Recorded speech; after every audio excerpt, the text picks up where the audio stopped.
खबरों को विस्तार से देखेंगे और भोपाल से बड़ी खबर इस वक्त आपको बता देते हैं। शराब दुकान में भीषण आग लग गई थी और ये आग हमीदिया रोड पर जो शराब दुकान है इसमें लगी थी। फायर ब्रिगेड को खबर की गई तो फायर ब्रिगेड की गाड़ियां मौके पर पहुंची और फायर कर्मचारियों ने, दमकल कर्मियों ने आग को काबू में किया। आग की वजह से लाखों रुपए का नुकसान हुआ है, इसकी आशंका। चूंकि अल्कोहल था तो आग काफी तेजी से फैली और काफी नुकसान इसमें हुआ है। मौके की तस्वीर भी आपको दिखा रहे हैं। आग लगने की वजह साफ नहीं हो पाई है, लेकिन शराब दुकान में यह भीषण आग लगी थी और आग कितनी भीषण थी इस तस्वीर को देखकर आप अंदाजा लगा सकते हैं, क्योंकि अल्कोहल था और इसकी वजह से यह आग तेजी से फैलती चली गई। हालांकि फायर ब्रिगेड को जैसे ही खबर मिली, फायर ब्रिगेड कर्मचारी मौके पर पहुंचे और इस आग को काबू में कर लिया गया। काफी नुकसान हो गया है, लेकिन यह आग लगी कैसे ये अभी साफ नहीं हुआ है। और जितेंद्र हमारे सहयोगी हमारे साथ फोन लाइन पर जुड़े हुए हैं। इस खबर को लेकर उन्हीं से जानकारी लेते हैं। क्या खबर है जितेंद्र? देखिए, अगर बात की जाए तो ये देर रात की घटना है और भोपाल के हमीदिया रोड स्थित वाइन शॉप पर अचानक भीषण आग लग गई, जिसके चलते दुकान में रखी जो काफी महंगी शराब थी वो जलकर खाक हो गई। हालांकि आग लगने के कारणों का भी पता नहीं लगा है और ये भी नहीं पता कि क्या दुकान में कितनी मात्रा में शराब थी, क्या ये आग लगाई गई है या फिर ये कितनी अज्ञात कारणों के चलते आग लगी। फिलहाल जांच की जा रही है। देर रात तक इस आग पर काबू पाया गया है। कब की ये घटना है जितेंद्र? तकरीबन रात को 12 बजे की ये घटना है, जब दुकान में अचानक आग लगी, धुआं उठा, फिर दमकल की गाड़ियां मौके पे पहुंची और तकरीबन आधा दर्जन से ज्यादा दमकल की गाड़ियों ने आग पर काबू पाया। शुक्रिया आपका इस जानकारी के लिए। तो जितेंद्र हमारे सहयोगी जानकारी दे रहे थे कि 12 बजे के आसपास ये रात को आग लगी थी और आग को काबू में कर लिया गया है, लेकिन अभी तक ये साफ नहीं हो पाया कि कितना नुकसान हुआ है, किसी ने ये आग लगाई थी या आग लग गई थी, ये भी अभी साफ नहीं हो पाया है। लेकिन फिलहाल इस आग को काबू में कर लिया गया है।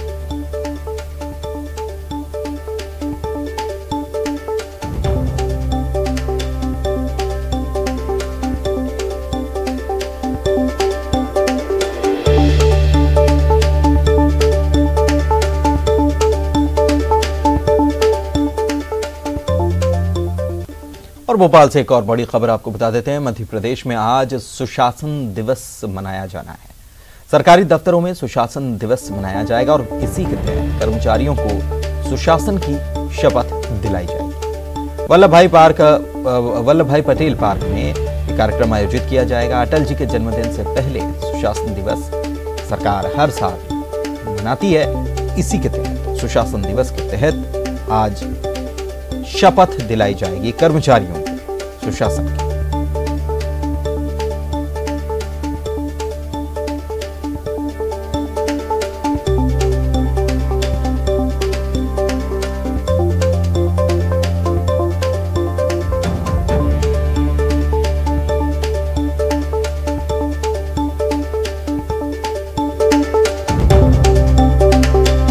अटल बिहारी वाजपेयी के जन्मदिन से पहले हर साल सरकार की तरफ से सुशासन दिवस मनाया जाता है और इस कार्यक्रम के तहत कर्मचारियों को सुशासन की शपथ दिलाई जाती है। इसी के तहत भोपाल में आज ये कार्यक्रम हो रहा है और सरकारी दफ्तरों में कर्मचारियों को सुशासन की शपथ दिलाई जाएगी। इस कार्यक्रम के तहत वल्लभ भाई पटेल पार्क में ये कार्यक्रम आयोजित किया जाएगा भोपाल में। बाकी जगहों पर भी दफ्तरों में, सरकारी दफ्तरों में कर्मचारियों को सुशासन की शपथ दिलाई जाएगी।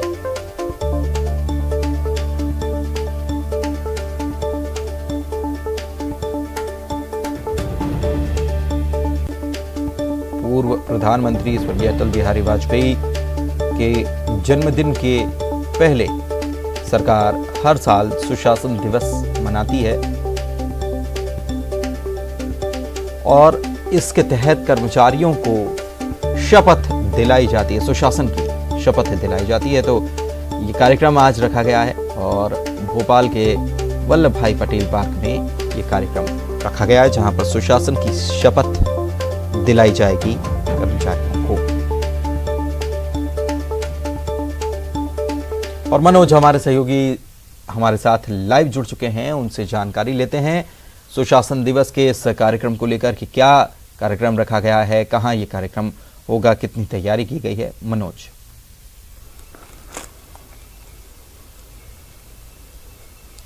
जी बिल्कुल, जिस तरीके से सरकार की तरफ से ये ऐलान किया गया था, बीजेपी के तमाम नेताओं ने ये कहा था कि 25 दिसंबर को अटल जी की जयंती के मौके पर जो है सुशासन दिवस के तौर पर इस जयंती को मनाया जाएगा। इसको लेके पीएम नरेंद्र मोदी भी संबोधन करेंगे और पीएम किसान योजना के तहत करोड़ों रुपए किसानों के खाते में भी डालेंगे और संबोधन भी उनका रहेगा। ये कार्यक्रम कल का, हालांकि उससे एक दिन पहले सुशासन दिवस को लेके आज जो है वो पूरे एक दिन पहले पूरे कार्यक्रम को प्लान किया गया और यही कारण है कि जो दिशा निर्देश थे वो सामान्य प्रशासन विभाग के द्वारा तमाम सरकारी विभागों को जारी किए गए थे। उन दिशा निर्देश के तहत जो सुशासन दिवस जो मनाया जाएगा उसकी शपथ जो है तमाम विभागों में अधिकारी कर्मचारियों को लेना पड़ेगी। इसके अलावा मंत्रालय में एक कार्यक्रम का आयोजन इस सुशासन दिवस को लेकर रखा गया है। वल्लभ पार्क में एक बड़ा कार्यक्रम रखा गया है जहां पर तमाम बड़े अधिकारी पहुंचेंगे। वहां पर तमाम वल्लभ भवन के अधिकारी कर्मचारियों को शपथ सुशासन दिवस पर दिलाई जाएगी। इसके अलावा जो दूसरे डिपार्टमेंट है, क्योंकि ये सरकारी आदेश और सामान्य प्रशासन विभाग ने इसको लेके 2 दिन पहले ही सभी विभागों को लिखा है कि वो सुशासन दिवस पर कार्यक्रमों का आयोजन करे और सुबह के वक्त जो है अपने विभाग के अधिकारी कर्मचारियों को सुशासन दिवस की शपथ दिलाए। तो ये कार्यक्रम जो सरकारी विभागों में होगा वो शपथ का होगा। वहां पर जो सरकारी अधिकारी कर्मचारी हैं वो सुशासन दिवस की शपथ लेंगे। मंत्रालय में अलग कार्यक्रम होगा। इसके बाद 25 दिसंबर को जो है पूरे मध्य प्रदेश में इस कार्यक्रम को मनाया जाएगा। अटल जी की जयंती के उपलक्ष्य में जो है सुशासन दिवस मनाया जा रहा है। बीजेपी ने इसको लेके तमाम प्लानिंग की थी। हालांकि एक दिन पहले जो है सुशासन दिवस सरकारी दफ्तरों में मनाया जाएगा, लेकिन इसके बाद 25 तारीख को पूरे मध्य प्रदेश में बीजेपी ने इस कार्यक्रम का आयोजन भव्य स्तर पर रखा है। बहुत बहुत शुक्रिया आपका इस जानकारी के लिए मनोज। आगे भी आप हमारे साथ बने रहिए, जानकारी आगे भी अब अगली खबर पर भी लेंगे। और भोपाल से इस वक्त की एक बड़ी खबर आपको बता रहे हैं। 27 दिसंबर को सर्वदलीय बैठक रखी गई है विधानसभा अध्यक्ष के चुनाव पर। इस बैठक में फैसला होना है। शीतकालीन सत्र शुरू होने वाला है और शीतकालीन सत्र में चुनाव पर फैसला होगा। सीएम शिवराज सिंह चौहान समेत बैठक में कई नेता शामिल होंगे। तो ये एक बड़ी खबर आपको बता रहे हैं। 27 दिसंबर को ये सर्वदलीय बैठक रखी गई है। सभी दलों के नेता इस बैठक में बुलाए जाएंगे। विधानसभा अध्यक्ष के चुनाव पर इसमें फैसला किया जाएगा। मनोज हमारे सहयोगी हमारे साथ भोपाल से इस खबर पर भी बने हुए हैं। मनोज, क्या खबर है?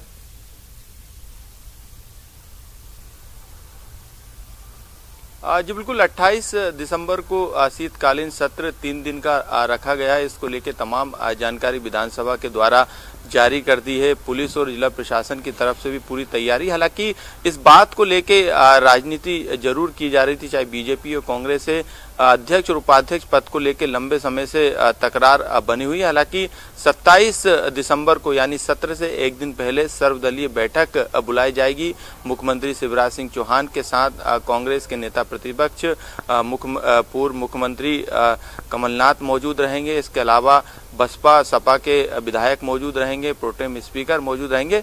उस बैठक में ये तय होगा कि जो चुनाव होना है अध्यक्ष और उपाध्यक्ष पद के लिए विधानसभा के, वो होगा या फिर नहीं होगा। ये तय उस सर्वदलीय बैठक में हो जाएगा। हालांकि अभी जिस तरीके से बीजेपी की तरफ से, क्योंकि अध्यक्ष चुना जाना है, तो बीजेपी की तरफ से वो कौन से नाम रहेंगे, क्योंकि कई नाम दौड़ में शामिल है। बिंद से भी बीजेपी की तरफ से कई नेताओं के नाम सामने आ चुके हैं। करीब 6 ऐसे बीजेपी की तरफ से नेता हैं जो कि अध्यक्ष पद की दौड़ में शामिल हैं। अब देखना होगा कि बीजेपी की तरफ से किसे विधानसभा अध्यक्ष चुना जाता है। हालांकि ये सर्वदलीय बैठक में जो एक दिन पहले होगी उसमें ये तय होगा कि चुनाव होगा या फिर नहीं। हालांकि उपाध्यक्ष पद की बात करें तो इस संबंध में गृह मंत्री और तमाम बीजेपी के दूसरे नेता ये पहले ही संकेत दे चुके हैं कि बीजेपी की तरफ से ही उपाध्यक्ष भी होगा। तो उपाध्यक्ष पद को लेकर भी कई नामों पे फिलहाल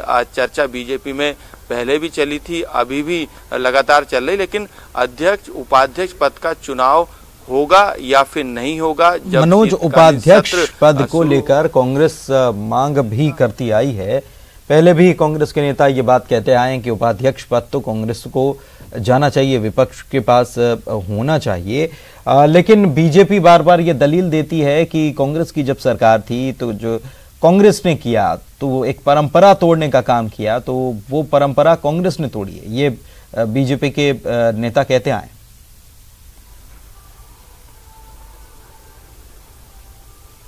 जी बिल्कुल, अब बीजेपी और कांग्रेस के जो तमाम वरिष्ठ नेता हैं जो सर्वदलीय बैठक में शामिल होंगे वो ये तय करेंगे कि जो अध्यक्ष तो क्योंकि बीजेपी का ही होगा, लेकिन उपाध्यक्ष पद को लेकर जरूर एक बार मंथन दोनों पार्टी के बड़े नेता कर सकते हैं। लेकिन जिस तरीके के अभी तक बीजेपी नेताओं के द्वारा संकेत मिले हैं उसके अनुसार तो बीजेपी की तरफ से ही उपाध्यक्ष रहेगा और तमाम आरोप बीजेपी की तरफ से लगाए गए, परंपरा तोड़ने का आरोप लगाया गया, क्योंकि जब कांग्रेस की सरकार थी उस दौरान भी उपाध्यक्ष पद कांग्रेस के पास ही था। ऐसे में बीजेपी को उस समय उपाध्यक्ष पद नहीं दिया गया। तो अब यही सबसे ज्यादा जो बात सामने निकल के आ रही है कि बीजेपी की तरफ से ही अध्यक्ष के अलावा उपाध्यक्ष पद का उम्मीदवार रहेगा। लेकिन अब ये सब सर्वदलीय बैठक में तय होगा। तमाम नेता सर्वदलीय बैठक में तय करेंगे कि किस तरीके से शीतकालीन सत्र को चलाना है, क्या क्या विषय उस शीतकालीन सत्र में आएंगे, क्या शीतकालीन सत्र को बढ़ाया जाना, ये तमाम तरीके के मुद्दे। हालांकि इसके साथ एक बड़ा मुद्दा जो रहेगा सर्वदलीय बैठक में वो अध्यक्ष और उपाध्यक्ष पद के चुनाव को लेकर रहेगा, क्योंकि लंबे समय से जो है वो प्रोटेम स्पीकर के सहारे जो है वो विधानसभा चल रही है और जो तमाम समितियां विधानसभा के स्तर पर बननी चाहिए वो भी नहीं बनी हो। यही कारण है कि कांग्रेस लगातार तो 27 तारीख को बैठक जो होगी इसमें ये सारे बातों पर फैसला होगा। बहुत बहुत शुक्रिया आपका इस जानकारी के लिए मनोज। और सिर्फ 3 दिन के विधानसभा सत्र पर कांग्रेस सवाल भी खड़े कर रही है। पूर्व मंत्री गोविंद सिंह ने इसको लेकर कहा कि कोविड संक्रमण का हवाला देकर बीजेपी सत्र चलाने से बच रही है, जबकि हम लगातार सत्र के दिन बढ़ाने को लेकर सरकार से सवाल कर रहे हैं। कांग्रेस के आरोपों पर बीजेपी ने पलटवार किया और कहा कि कोरोना की वजह से सत्र को कम किया गया, क्योंकि सत्र के दौरान एक विधायक के साथ कम से कम 4 से 5 लोग रहते हैं।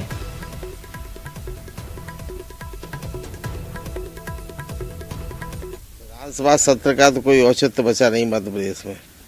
पूरे देश में मोदी और शिवराज सिंह जी के रहते प्रदेश में प्रजातंत्र का अवमूल्यन हो रहा है। लगातार तीसरा सत्र है शिवराज सिंह के समय में। पहला सत्र 20 मिनट चला, दूसरा सत्र आधा घंटे चला और तीसरा सत्र 3 दिन का रखा हुआ है। जिसके समय इसलिए सत्र रखा गया है और जैसे कई मुद्दे हैं, कई लोग जीत कर आए हैं, उनको शपथ दिलाना है। विधायक लोग जीत कर आए हुए हैं, पुनः निर्वाचित हुए हैं, तो उनको शपथ दिलाने का काम है और फिर शायद विधानसभा अध्यक्ष भी नियुक्त किए जाएं और जो भी पास करना है, बजट पास करना है या फिर कोई चीज़ रुकी हुए है, संशोधन रुके हुए हैं कई विषय में, तो उनको पास करने के लिए। और वक्त एक ब्रेक का हो चला, जल्द लौटेंगे। स्वागत है। किसान आंदोलन के साथ कांग्रेस आंदोलन के समर्थन में सड़क पर राहुल गांधी उतरेंगे। राष्ट्रपति भवन तक वे मार्च करेंगे और कांग्रेस के सांसद भी उनके साथ मौजूद रहने वाले हैं। किसान आंदोलन के साथ कांग्रेस अब प्रत्यक्ष तौर पर आ खड़ी हुई है और किसानों के आंदोलन के समर्थन में राहुल गांधी भी सड़क पर उतरेंगे, राष्ट्रपति भवन तक मार्च करेंगे। प्रदेश के पूर्व मुख्यमंत्री और पीसीसी चीफ कमलनाथ इन दिनों दिल्ली के दौरे पर हैं और दिल्ली में कमलनाथ की पार्टी के बड़े नेताओं से मुलाकात हो सकती है। इसमें मध्य प्रदेश के मौजूदा राजनीतिक हालात और निकाय चुनाव की तैयारियों को लेकर भी चर्चा हो सकती है।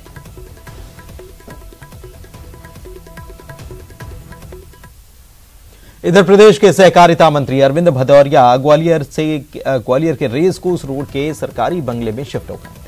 मीडिया से बातचीत में मंत्री भदौरिया ने कहा कि किसानों और बेरोजगारों पर घड़ियाली आंसू बहाने वाले पूर्व सीएम और पीसीसी चीफ बताएं कि उनका सारे उद्योग धंधे प्रदेश के बाहर क्यों लगाए। वे इस प्रदेश में रहते हैं, पहले यहां के बेरोजगारों को रोजगार मुहैया उन्हें कराना चाहिए था।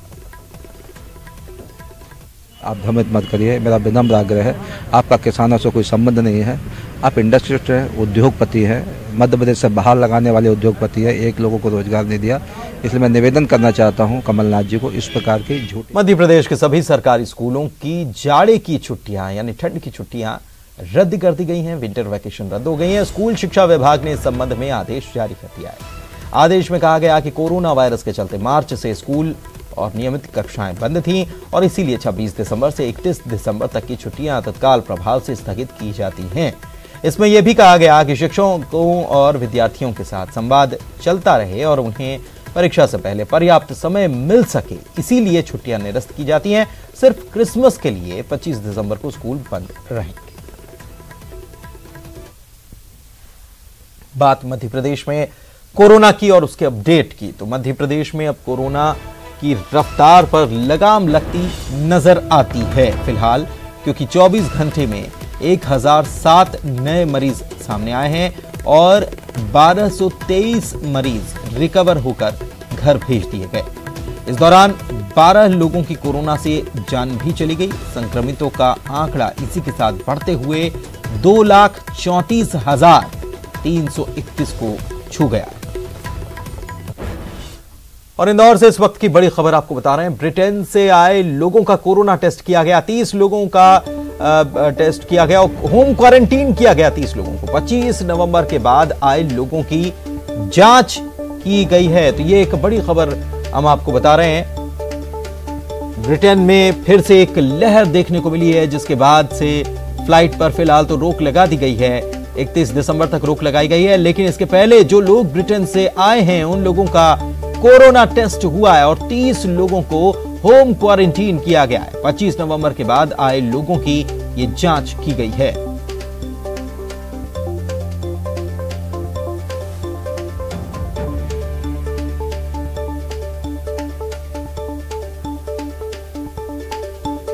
बड़ी खबर ये आपको बता रहे हैं इंदौर से। बड़ी खबर ये है कि 30 लोगों को होम क्वारंटीन किया गया। ये ब्रिटेन से आए हुए लोग हैं। आपको बता दें कि ब्रिटेन में जिस तरीके से कोरोना का संक्रमण एक बार फिर से तेजी से फैला है और एक नई लहर वहां देखने को मिली है, उसके बाद सभी जगह अलर्ट है और इसको लेकर सरकार पहले ही 31 दिसंबर तक वहां से आने और जाने वाली फ्लाइट्स पर रोक लगा चुकी है। लेकिन इसके पहले जो लोग हिंदुस्तान वहां से आए हुए हैं उनको अब जांचा जा रहा है। उनका पता करके उनकी टेस्ट की जा रही है।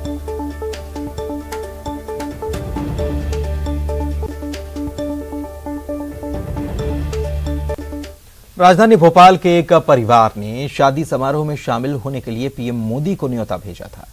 निमंत्रण के बदले पीएम मोदी ने नवविवाहित जोड़े को पत्र के जरिए शुभकामना संदेश भेजा, जिसे पाकर परिवार के लोग खुश हैं। बताएं कि नेहरू नगर के रहने वाले स्नेह काले का विवाह हरदा की रुचिता से 13 दिसंबर को भोपाल में हुआ। काले परिवार की ओर से विवाह में शामिल होने के लिए सगे संबंधियों समेत प्रधानमंत्री नरेंद्र मोदी और मुख्यमंत्री शिवराज सिंह चौहान को भी निमंत्रण पत्र भेजा गया था। प्रधानमंत्री के नाम पीएमओ ऑफिस नई दिल्ली स्पीड पोस्ट से विवाह का कार्ड भेजा गया था।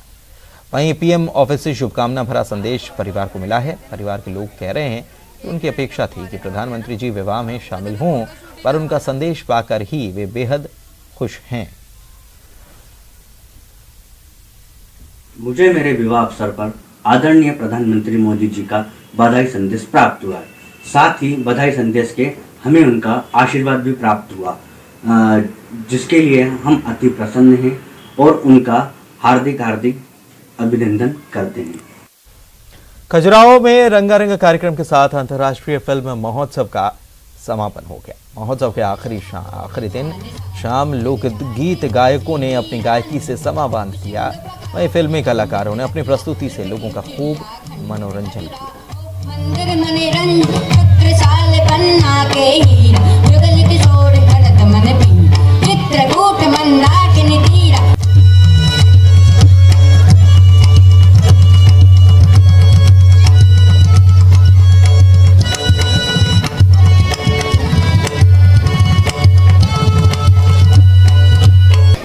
डालूंगा, काट डालूंगा, भून डालूंगा, ये कर लूंगा, वो कर दूंगा। मेरे पिताजी उनको देखते हैं और कहते हैं, इंस्पेक्टर प्रभाकर।